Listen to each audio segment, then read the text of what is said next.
नमस्कार मित्रो, सुधीर जाधव KUP या यूट्यूब चॅनलमध्ये मी सुधीर जाधव आपले स्वागत करत आहे। आज आपण मुंबई येथील छत्रपती शिवाजी महाराज इंटरनॅशनल एअरपोर्ट येथे अरायवलमधील पार्किंग कशा गाड्या बिल्डिंगमध्ये लावल्या हे पाहण्यासाठी आपण आता आलेलो आहे।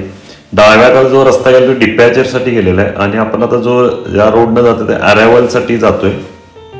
इथे टॅक्सी स्टँड, इतर pay parking, VIP parking, general parking, premium पार्किंगसाठी गाड्याला लावण्यासाठी जी बिल्डिंग आहे ती आता आपण समोर त्या बिल्डिंगमध्ये जाणार आहोत।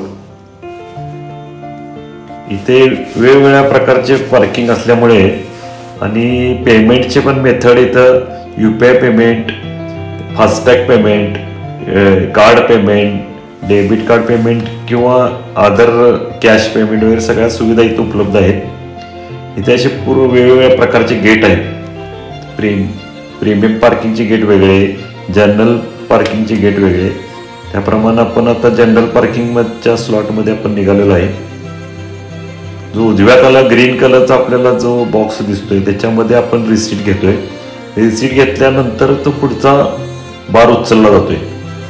तर आपण प्रेस करून आपली टोकन रिसीट घेतली त्याच्यामध्ये जो पार्किंगचा टायमिंग स्लॉट आहे त्याच्यामध्ये दिसून येतोय। ज्यावेळी आपण बाहेर जाणार पहिला 1 ते 2 तासासाठी 160 रुपये अंदाजे घेतले जातात। तिथून पुढील तासावर वेगवेगळे रेट पडले जातात। हा आपण रिसीट घेतल्यानंतर बार उचलेल, आपण उचललेला आहे। तिथून आपण बिल्डिंगमध्ये इन करतोय। इथं फ्लोअर वाईज प्रत्येक फ्लोअर वाईज पार्किंगचे स्लॉट दिलेले आहेत। आपण जनरल पार्किंगच्या इनला निघालोय। समोरच्या व्हेकल दिसतात हे आपण सगळ्या पे पार्किंग व्हेकल आहेत आणि जे 2 व्हीलर आपल्याला समोर दिसतात त्या सगळ्या इथल्या एअरपोर्टचे एम्प्लॉईज आहेत, त्यांचे पार्किंगसाठी आहे। तर आपण P5 मध्ये निघालोय। तर राईट साईडला आपण ओळखतोय समोर ज्या 2 व्हीलरच्या ते सगळ्या इथल्या लोकल एम्प्लॉईज लोकांचे आहेत। तर आपल्याला P5 मध्ये निघालेलं आहे।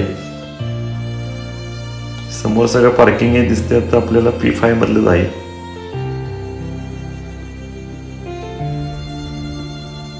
जर माझ्या नवीन चॅनेलला जर नवीन असाल तर प्लीज सबस्क्राईब करा।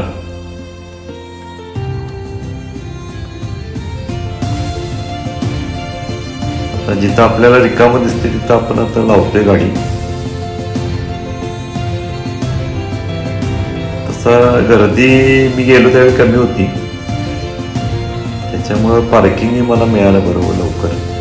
तर एकदा खूप वेळा थांबावं लागते। काही गाड्या पार्किंग लावतील, काही आउट बाहेर पण पडतील। मी सरळ निघाले ते गाडी रिकामं बघून मी पण थांबण्याचा प्रयत्न करत आहे। बघूया कुठं रिकामं मिळते ते।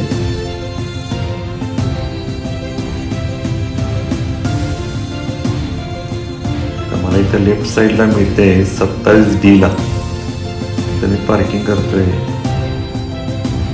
P5 मध्ये 27D हे ओळखण्यासाठीच आहे, पण गाडी कोणत्या कॉलम जवळ लावलेली आहे हा लँडमार्कचा एक प्रकारे म्हणायला हरकत नाही। प्रत्येक पार्किंगच्या 2 पार्किंगच्या मध्ये गाड्यांचा रस्ता आहे, त्याच्यामुळं आउट आणि इनला बरं पडते। ते कसं वाटलं ते कमेंटमध्ये कळवा। थँक्यू।